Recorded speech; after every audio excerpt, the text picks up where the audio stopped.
आकांक्षा, आकांक्षा, मेरी टाई कहाँ है? कब से ढूंढ रहा हूँ और अभी तक मेरी ग्रीन टी नहीं लाई। लाई जी, आपकी टाई वहीं ऊपर अलमारी में रखी है और आपकी ग्रीन टी बना रही हूँ। अभी तक बना रही हो? क्या कर रही थी सुबह से? जल्दी ऊपर आकर मेरी टाई निकालो, पता नहीं कहाँ रखी है। बहू बेटा, मेरी चाय कहाँ है? आज बिना चाय के अखबार पढ़नी पड़ेगी क्या? अभी आई पिताजी। यह है हमारी आकांक्षा, जिस घर रोज़ सुबह सुबह किसी लड़ाई के मैदान से कम नहीं होता। मानसी जी की तबीयत जब से ज़्यादा खराब रहने लगी, तब से घर की सारी जिम्मेदारियां आकांक्षा के ऊपर आ गई। बच्चा भी अभी छोटा है, सिर्फ 1 साल का, तो उसकी देखभाल, घर के सारे काम, मानसी जी की देखभाल, समय पर दवाइयाँ, समय पर खाना और यहाँ तक कि बाजार के सामान लाने की जिम्मेदारी भी आकांक्षा की ही है। बहू, दूध का बर्तन देना जरा, दूध वाला आया है, मैं ले लेती हूँ। अरे माँ, आप क्यों उठ कर आई? मैं आ ही रही थी लेने। आप चलिए कमरे में, आराम करिए, मैं ले लूँगी।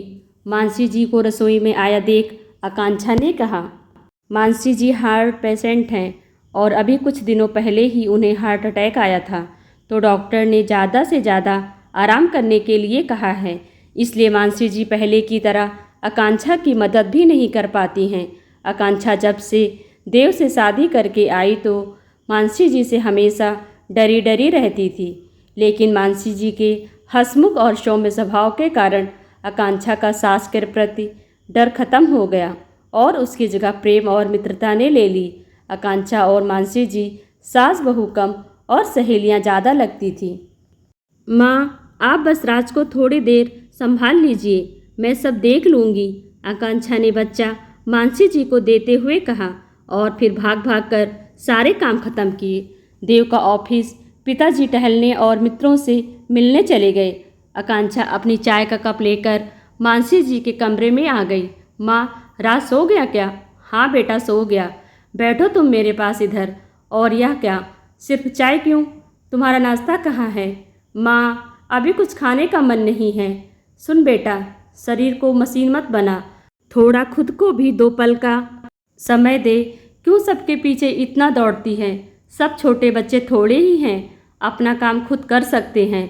माँ, आप क्यों परेशान हो रही हैं? छोड़िए यह सब बातें, बताइए आज लंच में आपके लिए क्या बनाऊँ?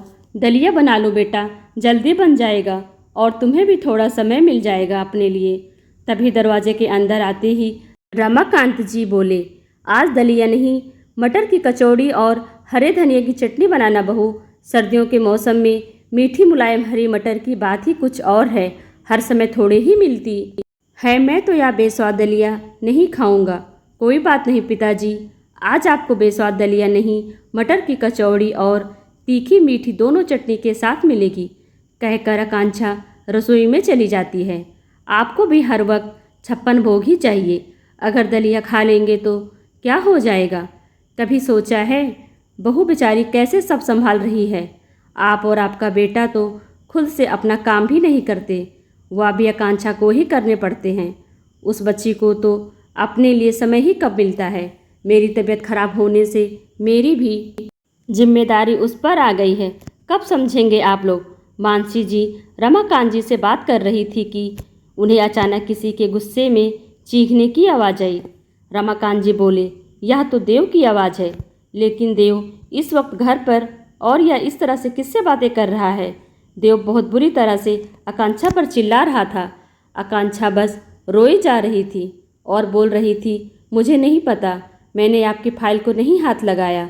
लेकिन देव कुछ सुनने को तैयार नहीं था और गुस्से में ना जाने क्या क्या बोले जा रहा था।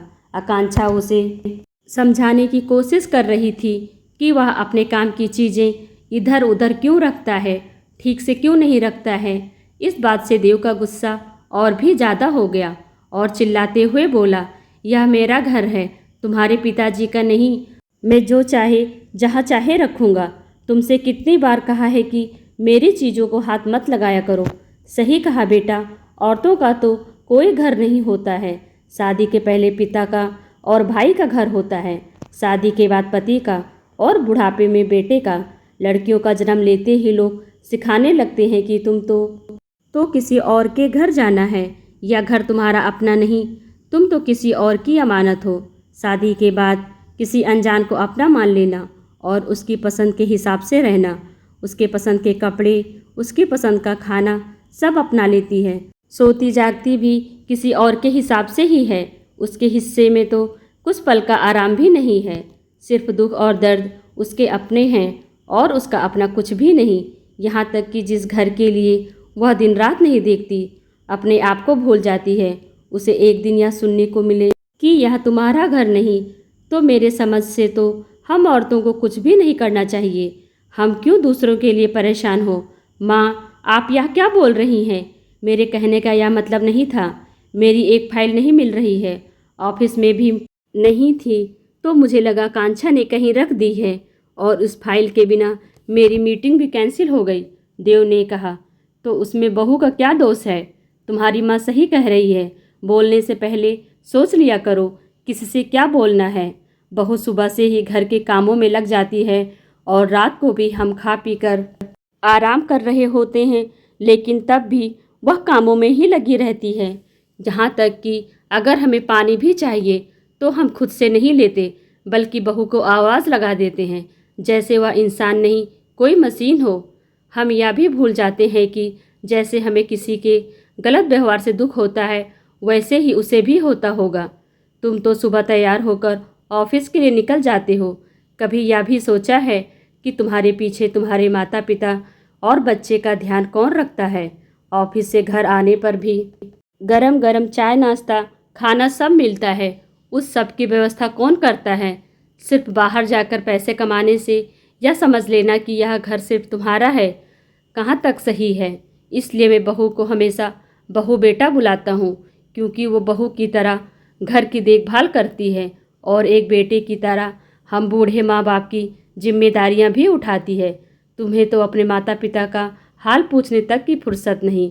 तुम्हें तो बहू से सीखना चाहिए कि एक बेटे की जिम्मेदारी कैसे निभाते हैं, और उल्टा तुम हो कि उसे सुनाए जा रहे हो। तुम्हें शर्म आनी चाहिए कि जो तुम्हारी जिम्मेदारी को अपनी जिम्मेदारी समझकर निभा रही है, उसके साथ ऐसा व्यवहार। बस करिए पिताजी, मैं अपनी गलती समझ चुका हूँ। मुझे माफ़ कर दो आकांक्षा, मुझसे बहुत बड़ी गलती हो गई है। आगे से ऐसा कुछ भी नहीं होगा जिससे तुम्हें तकलीफ़ हो। अब से मैं भी जितना हो सकेगा तुम्हारी मदद करूँगा, और इसकी शुरुआत आज से ही होगी, बल्कि अभी से ही होगी। आप सब लोगों के लिए मैं अभी गर्मा गर्म अदरक वाली चाय बनाकर लाता हूँ। तो दोस्तों, आपको यह कहानी कैसी लगी कमेंट कर हमें ज़रूर बताएं। वीडियो को लाइक कर चैनल को सब्सक्राइब करना बिल्कुल भी ना भूलें। Thanks for watching.